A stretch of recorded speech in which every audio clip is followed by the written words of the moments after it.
Hello नमस्कार दोस्तों, स्वागत है आप सभी का हमारे YouTube channel Sunday study point पे। तो आज का हमारा टॉपिक एंटीजेनेट पेपर 1 से क्वेश्चन लेकर आए आपके लिए।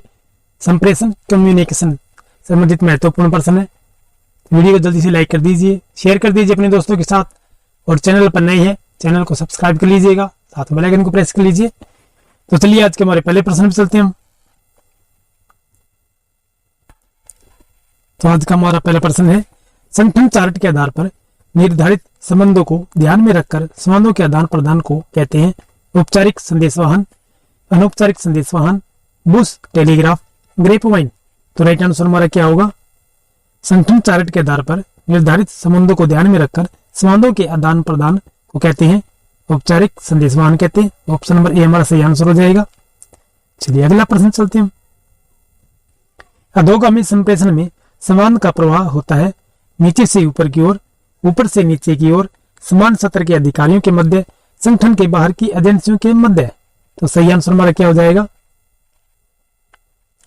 अधोगामी संप्रेषण में संवाद का प्रवाह होता है, ये ऊपर से नीचे की ओर होता है। ऑप्शन नंबर बी हमारा सही आंसर हो जाएगा।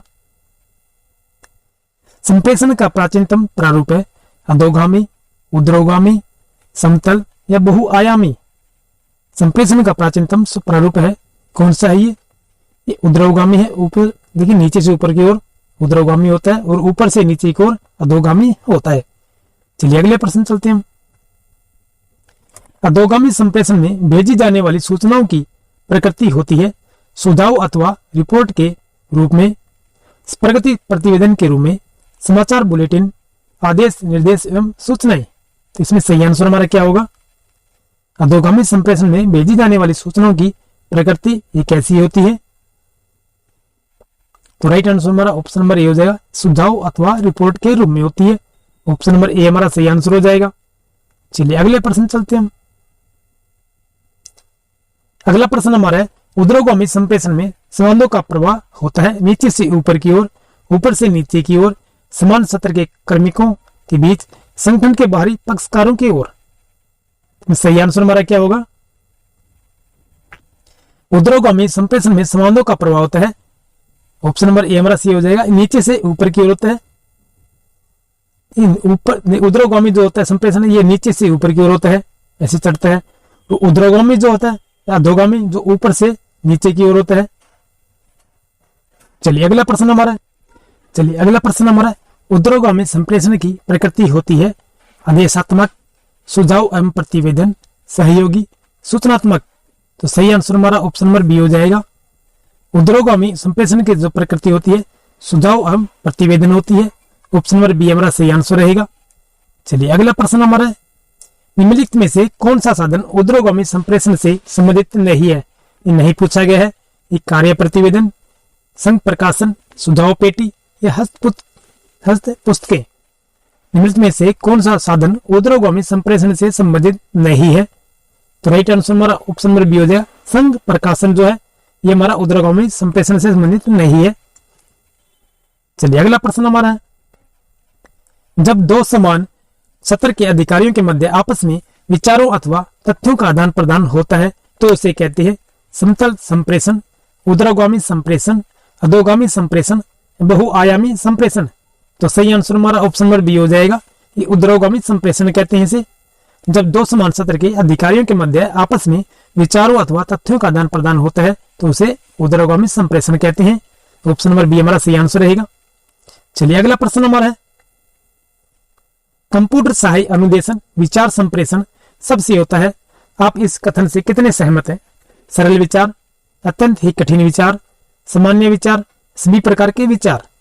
तो राइट आंसर हमारा ऑप्शन नंबर बी हो जाएगा, अत्यंत ही कठिन विचार है ये।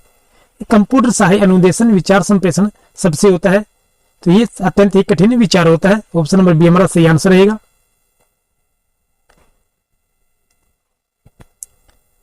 अगला प्रश्न हमारा है, यहाँ पर किसी व्याख्यान के प्रारंभिक चरण से संबंधित कुछ क्रियाओं का उल्लेख किया गया है। प्रस्तुत प्रकरण को भावी अधिवान से संबंध रखना, प्रस्तुत प्रकरण को पूर्व गठित प्रकरण से संबंध करना, छात्रों में रुचि जगाना और उन्हें अभिप्रेरित करना, पूर्व जानकारी को जांचना, विषय वस्तु संक्षेपण। किसी व्याख्यान के प्रारंभिक चरण के निम्नलिखित में से कौन सा मेल सर्वाधिक उपयुक्त है? तो राइट आंसर हमारा ऑप्शन नंबर बी हो जाएगा, 1, 3 और 4 होगा। यहां पर किसी आख्यान के आरंभिक चरण से संबंधित कुछ क्रियाओं का उल्लेख किया गया है। ये प्रस्तुत प्रकरण को भाव या दीवान से संबंध करना, छात्रों में रुचि जगाना और उन्हें अभिप्रेरित करना और पूर्व जानकारी को जांचना। 1, 3, 4 हमारे सही आंसर हो जाएंगे। चलिए अगला प्रश्न चलते हैं हम। ये ऑप्शन नंबर बी हमारा सही आंसर रहेगा, 1, 3 और 4।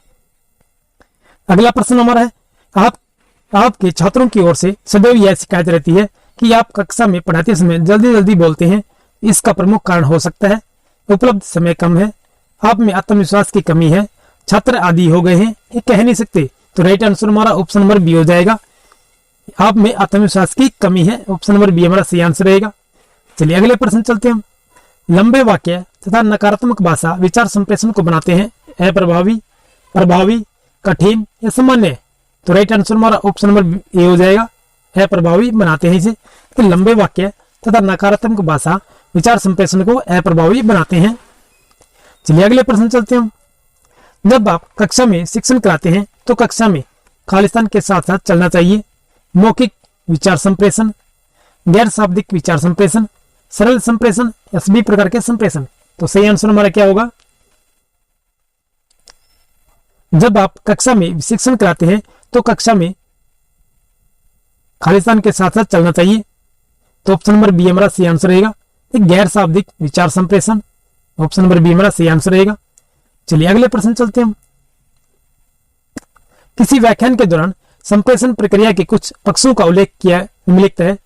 विपर्य, मूल्यांकन, संकेंद्रण, निर्देशन, अतिरंजन। तो किसी संदेश के विवरणों से बचने के लिए संप्रेषण प्रक्रिया के निम्नलिखित में से कौन सा मेलो सर्वाधिक उपयुक्त है? इसमें सही आंसर हमारा क्या होगा? 1, 3, 4 हो जाए। ऑप्शन नंबर बी हमारा सही आंसर रहेगा। किसी व्याख्यान के दौरान संप्रेषण प्रक्रिया के कुछ पक्षों का उल्लेख निम्नलिखित है। देखिए, विपर्य होता है, फिर संकेंद्रण होगा, फिर निदर्शन होगा। तो 1, 3, 4 हमारे सही आंसर रहेंगे।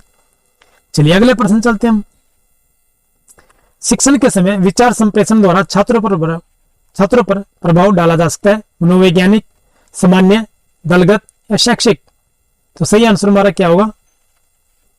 शिक्षण के समय विचार संप्रेषण पर छात्रों पर प्रभाव डाला जा सकता है, ये मनोवैज्ञानिक।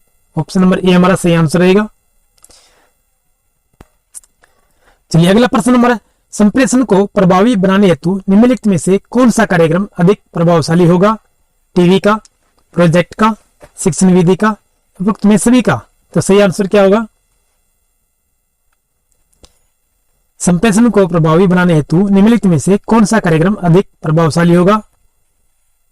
ये प्रोजेक्ट का। ऑप्शन नंबर बी हमारा सही आंसर रहेगा।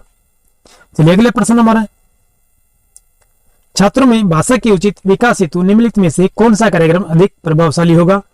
कवि सम्मेलन, लेखन प्रतियोगिता, वाद विवाद प्रतियोगिता, भ्रमण कार्य। तो सही आंसर हमारा क्या होगा? छात्रों में भाषा की उचित विकास हेतु निम्नलिखित में से कौन सा कार्यक्रम अधिक प्रभावशाली होगा? देखिए, लेखन प्रतियोगिता। ऑप्शन नंबर बी हमारा सही आंसर रहेगा।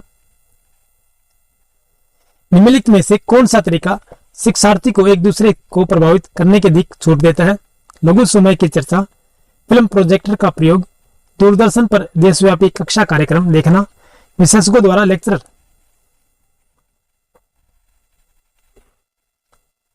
निम्नलिखित में से कौन सा तरीका शिक्षार्थी को एक दूसरे को प्रभावित करने की अधिक छूट देता है? लघु समूह की चर्चा है। ऑप्शन नंबर ए हमारा सही आंसर रहेगा। चलिए अगले प्रश्न चलते हैं हम। निम्न सत्रीय तथा ज्ञानात्मक सत्र के विषय का संप्रेषण करने के लिए किस प्रकार की संप्रेषण नीति की आवश्यकता होती है? निर्णय सारणी, सतत रागात्मक, भाषागत, श्रव्यात्मक। तो सही आंसर हमारा क्या होगा? सरल निम्न सत्रीय तथा ज्ञानात्मक सत्र के विषय का संप्रेषण करने के लिए किस प्रकार की संप्रेषण नीति की आवश्यकता होती है? तो राइट आंसर हमारा ऑप्शन नंबर बी हो जाए, सतत रागात्मक होती है। ऑप्शन नंबर बी हमारा सही आंसर रहेगा। चलिए अगला प्रश्न हमारा है, निम्न में से कौन ग्रामीणों के अंदर साक्षरता को बढ़ावा देने में संप्रेषण का अच्छा ढंग नहीं हो सकता?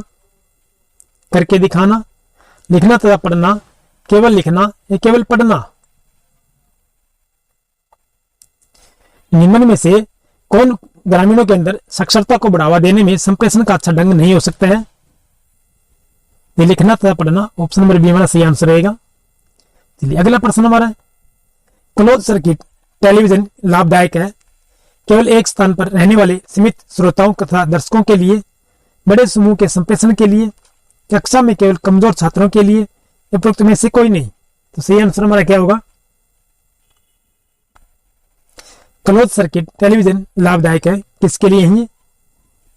ऑप्शन नंबर ए हमारा सही आंसर रहेगा, केवल एक स्थान पर रहने वाले सीमित श्रोताओं तथा दर्शकों के लिए।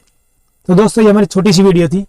वीडियो पसंद आए तो वीडियो को लाइक कर दीजिए और चैनल पर नए हैं चैनल को सब्सक्राइब कर लीजिएगा, साथ में बेल आइकन को प्रेस कर लीजिएगा। फिर मिलते हैं नेक्स्ट वीडियो में, तब तक के लिए जय हिंद